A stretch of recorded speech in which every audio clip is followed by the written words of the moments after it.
Hi everyone, so I'm doing the herb and spice video a day early this week because I'm celebrating my anniversary tomorrow. Yay! So anyhow, here we go. I have spirulina. It's very dark green. It's really beautiful. Spirulina is a superfood.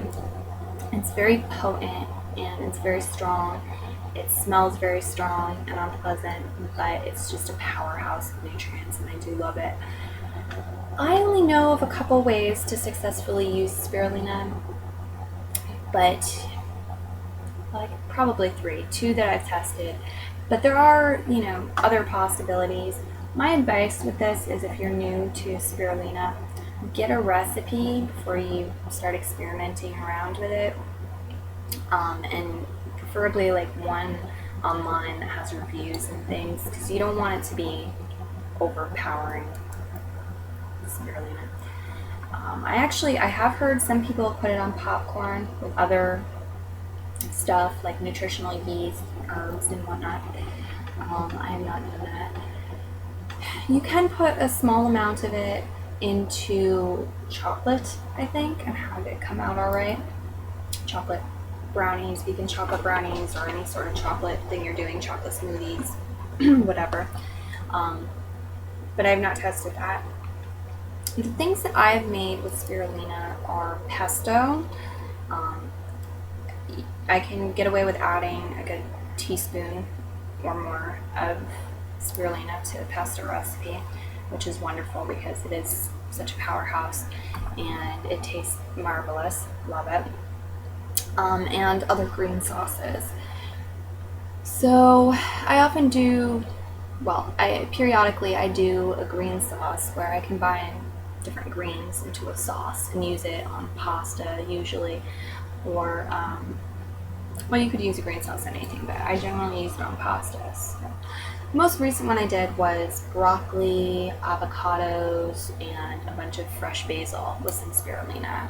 I've also done it with spinach, kale, different things like that. So that's what I did. I made a green sauce. I had it on rice pasta with some Daya cheese, which is vegan cheese, and it was so good cold. I didn't really care for it hot, but it was so good on cold.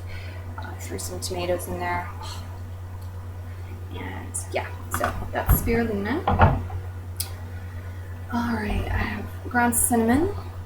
Cinnamon's pretty popular in this area anyway. Lots of things you can do with cinnamon.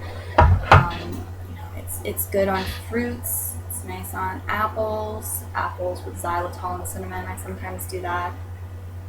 Toast, French toast, vegan French toast, cinnamon. On applesauce. Made a peach cobbler that had cinnamon in it. A lot of baked things. Cinnamon can be added to, as well as fruits. So, yeah, that's generally what I use cinnamon for. It's also good in like hot cocoa. I like it in hot cocoa. I make my own hot cocoa. There's a recipe on my channel. And sometimes just add a little cinnamon to it to give it a little extra flavor. There's Vegnog in the winter.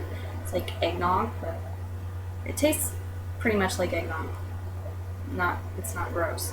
Yeah, it's not made out of hen periods. And cinnamon is great on that, as is nutmeg, which is my next one. Got it in a paper bag. I love nutmeg. I think I should use nutmeg more. That's really good on Vegnog as well. And nutmeg is kind of the same thing as cinnamon. It's used in a lot of baked baking recipes, brownies, and spice cookies, and breads, various kinds. You can also put it, like I said, in hot cocoa. You can put nutmeg in that as well. You could add either of these to smoothies too. All kinds of things you can do with them. Alright, so the next one I have is thyme. Thyme is pretty popular in this culture and others, but not everybody in the world's going to know about thyme. So I actually don't use thyme very often anymore. Every once in a while I throw it on some popcorn, herb popcorn. It's good on that, I think. And we get popcorn with no oil, no salt or anything, and then we add coconut oil and whatever else we want on it. Often I'll do an herb, combination of herbs. Use like basil and oregano and thyme. So that's good. I like it on toast also, to do herb toast. You could use thyme on a lot of things though. Potatoes, pasta and sauces, pasta sauce, tomato sauce and soups, spice-up soups.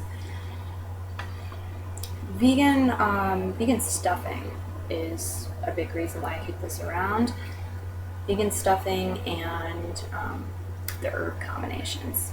That's why I keep it around. There's that, and which one do we have left? Cardamon. A little container of cardamon. Oh, I love cardamon. Cardamon is so unique and wonderful. Cardamon, I think of it as like a borderline spice. It's like, you know when there's two colors and you can get a shade where you can't tell the difference? Like